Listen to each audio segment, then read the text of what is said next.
Recently Indian market correction ഫേസിലൂടെ കടന്നുപോയതും market അഭിമുഖീകരിച്ച ഉയർന്ന വോളറ്റിലിറ്റിയും മൂലം മെയിൻ ബോർഡ് IPOകളുടെ എണ്ണത്തിൽ ഗണ്യമായ കുറവ് വന്നു. ഫോറിൻ ഇൻസ്റ്റിറ്റ്യൂഷണൽ ഇൻവെസ്റ്റേഴ്സിൻ്റെ സെല്ലിംഗ് പ്രഷറും ഡൊണാൾഡ് ട്രംപ് അമേരിക്കൻ പ്രസിഡന്റായി സ്ഥാനമേറ്റതിന് ശേഷം നടത്തിയ താരിഫ് പ്രഖ്യാപനങ്ങളും മാർക്കറ്റിനെ അസ്ഥിരമാക്കിയതുകൊണ്ട് പല കമ്പനികളുടെയും പ്രൊമോട്ടേഴ്സും ഇൻവെസ്റ്റേഴ്സും പുതിയ IPOകൾ കൊണ്ടുവരുന്നതിന് പകരം വെയിറ്റ് ആൻഡ് വാച്ച് എന്ന അപ്രോച്ച് സ്വീകരിക്കുകയായിരുന്നു. പക്ഷേ കഴിഞ്ഞ 2 ആഴ്ചയായി നിഫ്റ്റിയിൽ മികച്ച രീതിയിലുള്ള റിക്കവറി വന്നതും മാർച്ച് മാസത്തെ താഴ്ന്ന ലെവലായ 21,964 നിന്നും 1,400 പോയിൻ്റ് അല്ലെങ്കിൽ 6.5% മാർക്കറ്റ് ഉയർന്നതും IPO വിപണിയെയും സജീവമാക്കുന്നുണ്ട്. മാർക്കറ്റ് നേരിടുന്ന ഈ പ്രശ്നങ്ങൾ മാർക്കറ്റ് മറികടക്കുകയാണെങ്കിൽ IPO വിപണി സജീവമാകാനുള്ള സാധ്യത വളരെ കൂടുതലാണ്. ഇന്നത്തെ വീഡിയോയിൽ 2025 വരാൻ സാധ്യതയുള്ള ചില പ്രധാനപ്പെട്ട IPOകളെക്കുറിച്ചാണ് നമ്മൾ ഡിസ്കസ് ചെയ്യുന്നത്. 2025-26 ഫിനാൻഷ്യൽ ഇയറിൽ വരാൻ സാധ്യതയുണ്ടെന്ന് ഏറ്റവും അധികം വില കൽപ്പിക്കുന്ന ഒന്നാമത്തെ IPO LG ഇലക്ട്രോണിക്സ് ഇന്ത്യ ലിമിറ്റഡിൻ്റെ IPOയാണ്. LG ഇലക്ട്രോണിക്സ് ഇൻകോർപ്പറേറ്റഡ് ലിമിറ്റഡിൻ്റെ സബ്സിഡറി കമ്പനിയായ LG ഇലക്ട്രോണിക്സ് ഇന്ത്യ ലിമിറ്റഡ് എന്ന കമ്പനി IPO വഴി ഫണ്ട് റൈസ് ചെയ്യുന്നതിന് സെബിയുടെ സൈഡിൽ നിന്നും അപ്രൂവൽ ലഭിക്കുകയും ചെയ്തു. 2024 ഡിസംബർ 6 കമ്പനി അതിൻ്റെ പ്രീ IPO ഡോക്യുമെൻറ്റ് സെബിക്ക് സമർപ്പിച്ചിരുന്നു.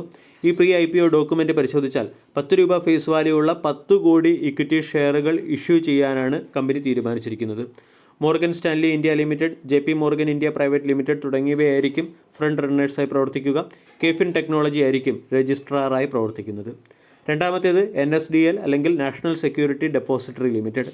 ഇന്ത്യയിലെ ഏറ്റവും വലിയ സെക്യൂരിറ്റി ഡെപ്പോസിറ്ററിയായ NSDL 3000 കോടി രൂപയുടെ IPOയാണ് കൊണ്ടുവരുന്നത്.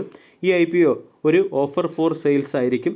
കാരണം പ്രമുഖ ബാങ്കുകളായ IDBI ബാങ്ക്, HDFC ബാങ്ക് കൂടാതെ NSE തുടങ്ങിയ സ്റ്റേക്ക് ഹോൾഡേഴ്സ് ഈ കമ്പനിയിലെ സ്റ്റേക്ക് ഓഫ്ലോഡ് ചെയ്യുകയായിരിക്കും ചെയ്യുക. NSEക്ക് NSDLൽ 24% സ്റ്റേക്ക് ഹോൾഡിംഗ് ഉണ്ട്.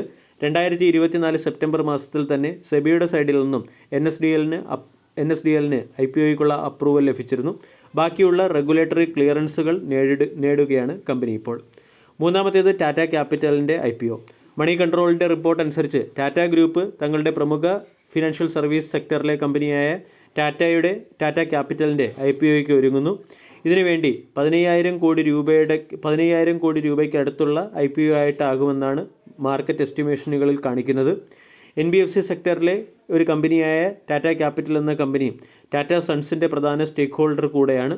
ഇതിൻ്റെ പശ്ചാത്തലത്തിൽ ടാറ്റ ക്യാപിറ്റലിൻ്റെ IPOയും ഈ വർഷത്തിൽ പ്രതീക്ഷിക്കാം. കൺസ്യൂമർ ഇലക്ട്രോണിക്സ് സെക്ടറിലെ ഒരു പ്രമുഖ കമ്പനിയായ ബോട്ട് എന്ന കമ്പനിയും IPO കൊണ്ടുവരാൻ ശ്രമിക്കുന്നുണ്ട്. 2025-26 ഫിനാൻഷ്യൽ ഇയറിൽ കമ്പനി IPOയ്ക്ക് ആവശ്യമായിട്ടുള്ള DRHP ഫയൽ ചെയ്യാൻ ഒരുങ്ങുന്നു എന്നും റിപ്പോർട്ട് പുറത്തുവരുന്നു. 2,000 കോടി രൂപയാണ് കമ്പനി IPO വഴി സമാഹരിക്കാൻ തീരുമാനിച്ചിരിക്കുന്നത്. കൺസ്യൂമർ ഇലക്ട്രോണിക്സ് ബ്രാൻഡായ ബോട്ടിന് $1.5 ബില്യൺ മൂല്യം പ്രതീക്ഷിക്കാം. ഈ വർഷം വരാൻ സാധ്യതയുള്ള മറ്റൊരു IPO JSW സിമെൻറ്റിൻ്റെ IPOയാണ്. JSW ഗ്രൂപ്പ് അതിൻ്റെ സബ്സിഡറി കമ്പനിയായ JSW സിമെൻറ്റിൻ്റെ IPOയിൽ ശ്രദ്ധ കേന്ദ്രീകരിക്കുന്നുണ്ട്. 4,000 കോടി രൂപയുടെ ഫണ്ട് റൈസാണ് ഈ IPO വഴി നടത്തുക.